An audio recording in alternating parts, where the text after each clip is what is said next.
Hey guys, welcome to the channel. I'm Ruben, and today I'm going to do a bit of a different video. I'm going to do the best exam revision techniques, and I hope you enjoy the video. If it helps you, make sure to give a big thumbs up, subscribe for other content, anything you want, and thank you very much for putting in your time to watch. Thank you, let's start. Okay, so we'll start with science. So as you can see, I've got combined science booklets and I've got triple science booklets.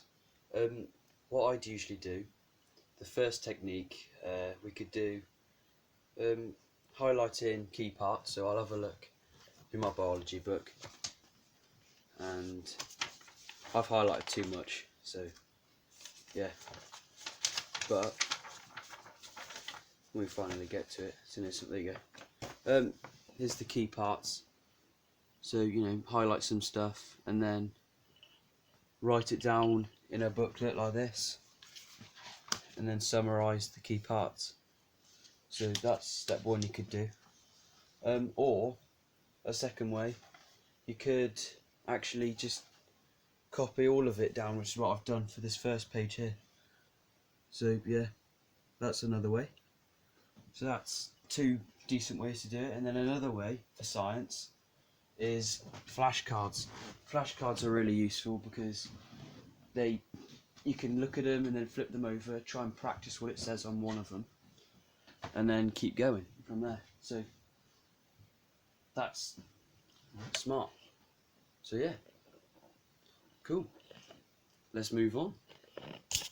Another science revision could be to get one of these practice workbooks, and then you can do these questions in there, the exam style questions, which can help you out. So, you know, you got basic stuff like this, and then you put your answer in and so on.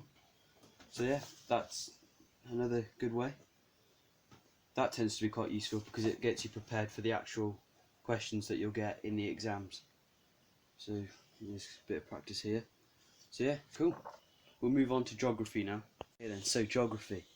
Similar with the science, it will be the same for history as well. I do geography over history, so I'll go through the geography revision parts. So in here, I've highlighted the parts that I actually need for the exam. So that would be a good start. You get your school teachers to help you with that, and then you go through it, and then you can summarise the key parts just like I've done with the science, into a textbook or something like this, notepad, anything that you can do it again. And then once again you can do it on flashcards, which can help you as well. They're always good, so look at them, flip them over, answer them. You can get parents or guardians or anything like that, other family members, friends, that can quiz you on some of the questions, and yeah, that's always good to do. We'll move on to maths now.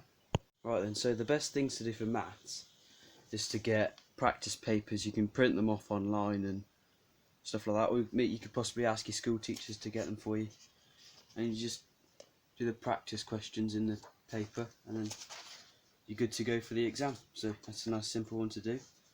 Math is one of those things where it's hard to revise, so you can't really do flashcards or anything like that unless you're equations for volumes of shapes.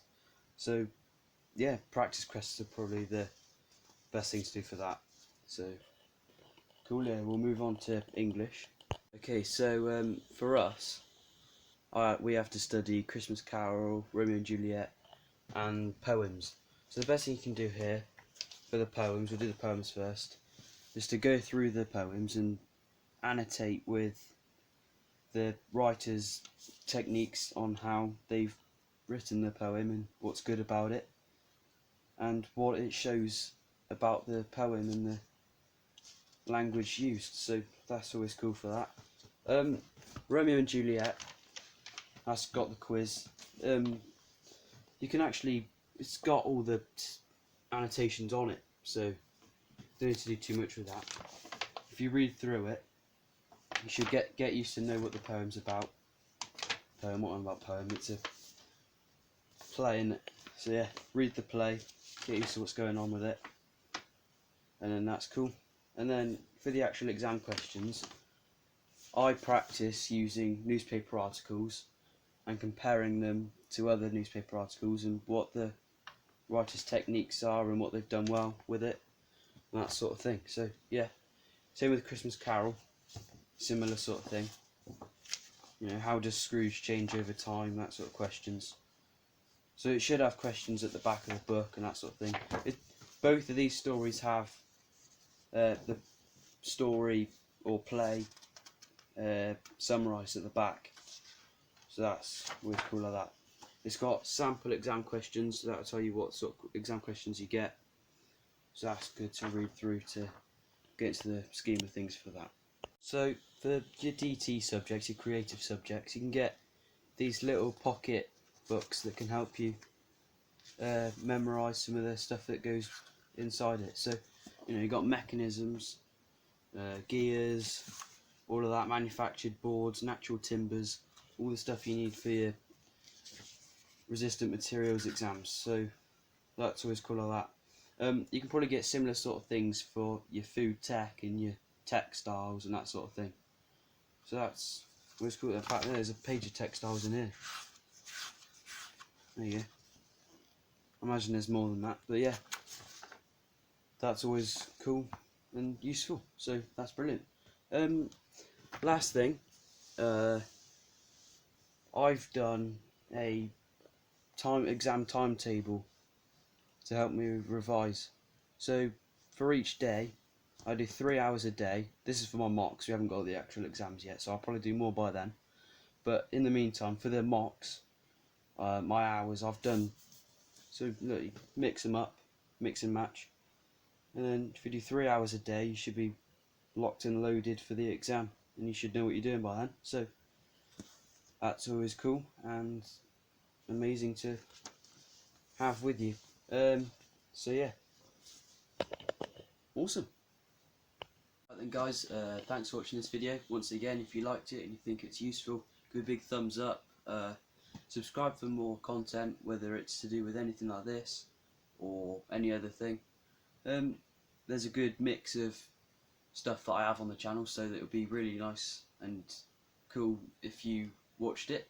Yeah, not wasting my time then. So yeah, that's cool. So you know, we'll see you in the next video, and goodbye.